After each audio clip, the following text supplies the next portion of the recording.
Hello বন্ধুরা, সবাই কেমন আছো? আশা করি সবাই খুব ভালো আছো, আর আমিও ভালো আছি। তো ভালো আছি বলতে সেরকমটা ভালো, মনটা আমার খারাপ হয়ে গেল, যেহেতু আমাকে এখন চলে যেতে হবে। আমার দেখতে দেখতে আমার টিকিট দিন চলে এসছে।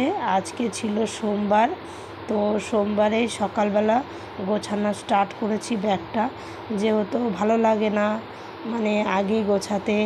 জানি না কেন এরকম হয় আমার, মানে বাড়ি যাওয়ার জন্য খুব আমার আনন্দ হয়, কিন্তু আসার সময় যেন আমার খুব কষ্ট লাগে। প্লাস প্রত্যেকটা মানুষের মনে হয় এরকম হয়, ঠিক আমার মতন, কারণ আমরাও তো মানুষ। ছোটোবেলা থেকে যে জায়গাটায় বড় হয়েছি সেই জায়গার টান যেন আমরা কিছুতেই ভুলতে পারি না।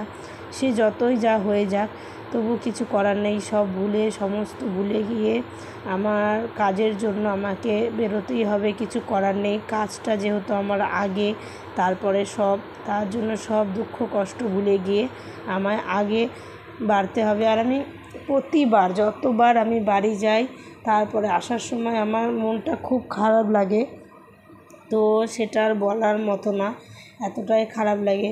তো দেখতেই পাচ্ছ, আমার মুখটা দেখেই বুঝতে পারছো যে কতটা খারাপ লাগছে আমার, কিন্তু কিছু করার নেই।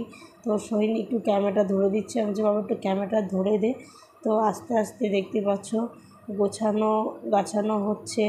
তো আর কি করা যাবে। তো স্নান টান করা হয়ে গেছে সকালবেলায়, যেহেতু আমার ট্রেন হচ্ছে গিয়ে রাত 9:30টায়। তো হাওড়া থেকে ট্রেন আমার। তো এখান থেকে যেতে আমার মানে কালনা থেকে আমার ট্রেন হচ্ছে গিয়ে 4টের সময়, 4:40-এ ট্রেন আছে আমার হাওড়া থেকে কাটোয়া লোকাল আর কি হাওড়া। তো তার জন্য আমাকে তো সেই হিসাব করে বেরোতে হবে। সকালবেলায় রান্না টান্না করেছে বৌদি, রান্নাবান্না করা হয়ে গেছে, গুছিয়ে গাছিয়ে এবার আমার ব্যাগ গোছানো ছিল। তারপরে আরও সমস্ত কী নিয়ে যাব, চানাচুর সব হ্যাড্ডা অনেক কিছু নিয়েছি আমি। তো জামা প্যান্ট দেখো, আসার সময় আমার 4 লেগিংস হয়েছে আর যাওয়ার সময় 2টো। কারণ আমি যা জামা প্যান্ট নিয়ে যাই, আমি যেগুলো পরি আর কি, সেগুলো সব আমার দিদির কাছে আমি রেখে যাই। আমি রিটার্ন আর ওগুলো নিয়ে যাই না, কারণ আমার ঘর আমি পুরো ফাঁকা করে আসি। আর যখন আবার মানে আসি এখানে, তখন আবার কিনি, আবার ভরে যায় আমার।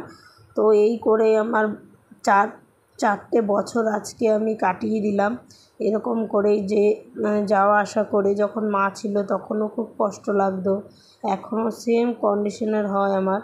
তো কি করা যাবে, দেখতে পাচ্ছ কথা বলতে বলতে বেজে গেছে দুপুর 2টো। তো আমার দিদি এসছে, যেহেতু আমি যাব, তো ও এসছে। আসার পরে আমি হচ্ছে গিয়ে স্নান টান করে নিয়েছি, তারপরে এখন গিয়ে খাবো ভাত। এই দেখতে পাচ্ছ আমার লেগিংস পুরো গোছানো হয়ে গেছে, চানাচুর, তারপরে নিমকি, অনেক কিছু নিয়েছি রান্নার জন্য, অনেক কিছু নিয়েছি, যেহেতু অনেক কিছু জিনিস এখানে পাওয়া যায় না। তারপরে খেয়ে দিয়ে রেডি হব। তো দেখতেই পাচ্ছ এবার আমি, আমার বৌদি রান্না করেছিল মাছের ঝোল, আর এটা হচ্ছে পাট শাকের ডাল করেছিল, আমার খুব ভালো লাগে। আর এটা হচ্ছে গিয়ে একটা সবজি দিয়ে, আর এটা হচ্ছে আলু ভাজা। টোটালে আমার আজকে মেনু খুব সুন্দর হয়েছিল। আমি মাংসর থেকে মাছটা খুব ভালো খাই, যেহেতু মাংস আমার খুব একটা পছন্দ না। তো দেখো